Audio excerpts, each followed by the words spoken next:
KPK merespons terkait laporan ex-ketua KPK Abraham Samad bersama sejumlah tokoh masyarakat sipil terkait proyek strategis nasional PIK 2. Juru bicara KPK Tessa Mahardika menyebut KPK dan Kejaksaan Agung tengah menyelidiki dugaan korupsi proyek strategis nasional pengembangan PIK 2. KPK akan menganalisis dari sisi yang berbeda dengan penyelidikan oleh Kejaksaan Agung.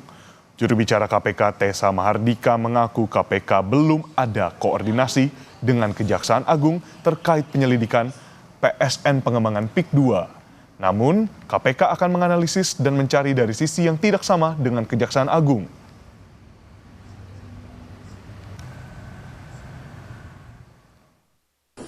Ada tidaknya koordinasi dengan Kejaksaan Agung karena mereka juga melakukan penyelidikan ini saya belum terinfo, tetapi tentunya KPK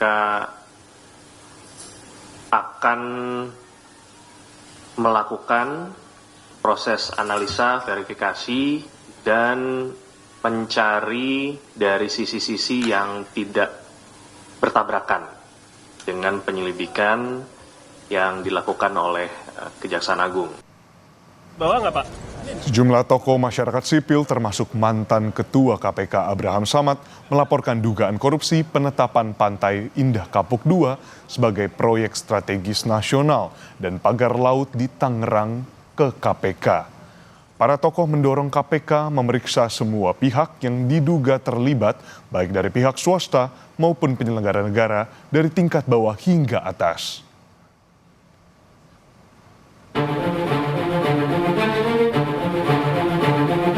Kasus pagar laut di Tangerang merembet ke proyek strategis nasional PIK 2. Sejumlah tokoh nasional melapor ke KPK dengan tuduhan ada dugaan korupsi dan kerugian negara.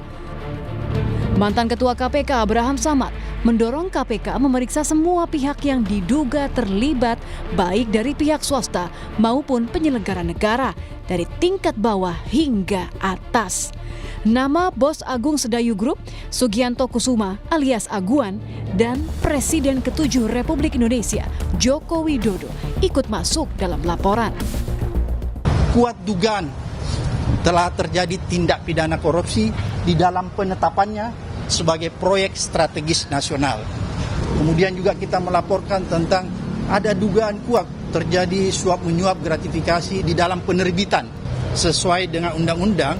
Maka selain penyelenggara negara, pihak swasta juga aguan bisa diperiksa. Penyelenggara negara itu siapa? Mulai dari kementerian sampai aparat tingkat bawah, kabupaten, provinsi, maupun sampai yang paling di atas. Jadi semua kita minta diperiksa.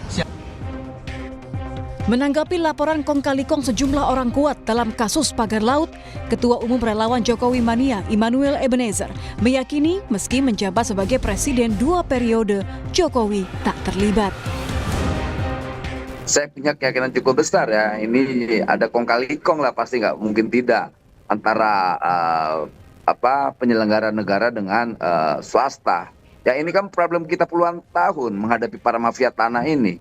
Jadi saya rasa apa yang dilakukan kawan-kawan PBAI Abraham Samad harus kita dukung. Tapi saya tegaskan sekali lagi, kemarin juga kita membahas kawan-kawan dengan Pak Jokowi soal PIK 2 ini. Pak Presiden yang ketawa aja, kok kenapa saya dikait-kaitkan, tapi itu hak kawan-kawan untuk menyampaikan dan juga hak Pak Jokowi juga untuk mengklarifikasi.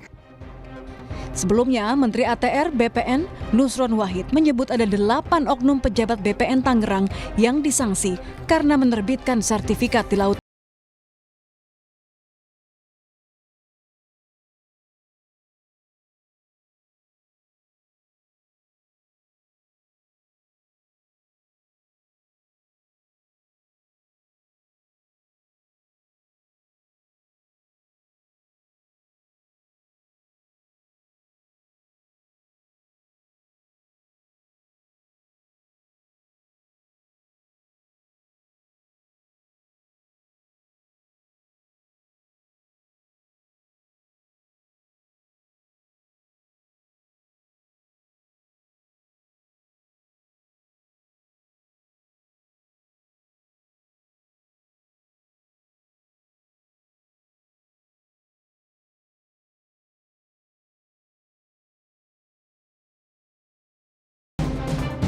kita harus melihat kalau menteri berarti penyelenggara negara. Penyelenggara siapa? Ya pada waktu itu. Disitulah saya kira Mas Julius dan saya itu melambatkan negara, karena itu penyelenggara negara. Apakah penyelenggara menteri itu berdiri sendiri bijaksana, ataukah melalui karena tindakan dari atas? Nah, dari atas siapa?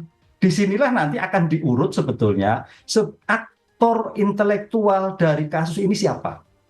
Kalau yang terkait dengan kepala BPN dinas, provinsi, kemudian kabupaten itu hanya pelaksana. Tapi aktor intelektual itu yang saya kira menjadikan poin penting sampai keluarnya 263.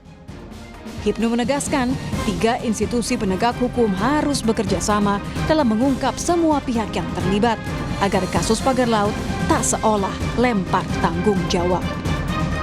Tim Liputan Kompas TV.